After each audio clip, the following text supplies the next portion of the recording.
I'm Rashi Chahal, a clinical dietitian. Now, one advice that I would want to give to elderly people is that, yes, moderation is the key. We sometimes overindulge because, now we're sitting at home and we suddenly realize that, how important or how fascinating the food is. So we tend to overindulge. So don't do that. Make sure that you're drinking adequate amount of water and flushing out the toxins from your body. That is very, very essential. Make sure that you're eating at a regular intervals and at a disciplined time. Never overindulge in a particular food. Even if you're very fond of a particular dish, break it into 2 bits and then consume it, but rather than having an extra helping in every meal. Every meal should comprise of carbs, that is your roti or rice, should have cooked vegetables, should have salads, a small quantity, and should have quality proteins. That can be your pulses, can be your non-vegetarian portions such as chicken, fish, can be sprouts, can be your millets. It can be in any possible form. Do not forget to consume those seeds. Yes, those powerhouse of nutrition should be an important part of your diet. They are a good source of vitamin D, calcium, and those healthy fats that your body really, really requires. At this point of time, we need to make sure that your muscle stays intact, and hence workout is very, very important so that you can absorb and use the nutrients that you've been consuming.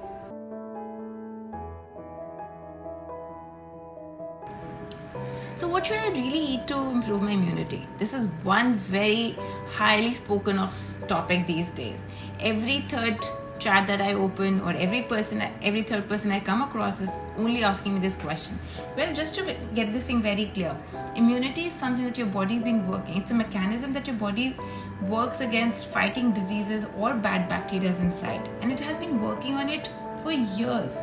It's not something that, there's no such magic pill that you will just pop in and suddenly you feel that, okay, I'm very strong and my immunity is strengthened and I will not catch any infection. Well, that's not how it works.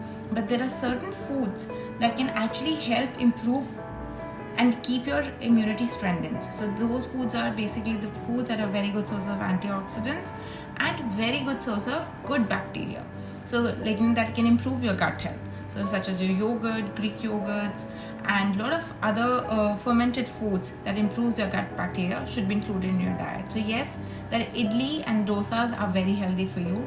Homemade yogurt and yogurt made dishes are excellent for you. All fruits and superfoods, that is your seeds and dry fruits, they should be an important part in your diet. This will take care of you for sure. Should nutritional supplements be an important part of your diet? Well, it depends exactly who is really taking and why is it being recommended for them to take it.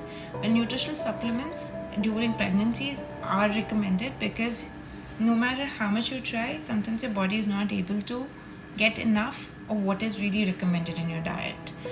So in those cases, we do recommend that you should have those supplements on a regular basis because your body only holds up the amount it requires and rest is being filtered out in the presence of water through your urine or your feces or when you sweat it out. So there is nothing as such for you to fear, but unnecessarily for a smaller kid or a younger person who is probably meeting all these dietary goals through eating healthy and making sure that they're using and absorbing it well, it is not really recommended. But whereas when we talk about an elderly person or somebody who's falling into that bracket, definitely they need to add more supplements because their intake of food goes down and their activities is pretty much restricted and they would be really requiring an extra help in the diet.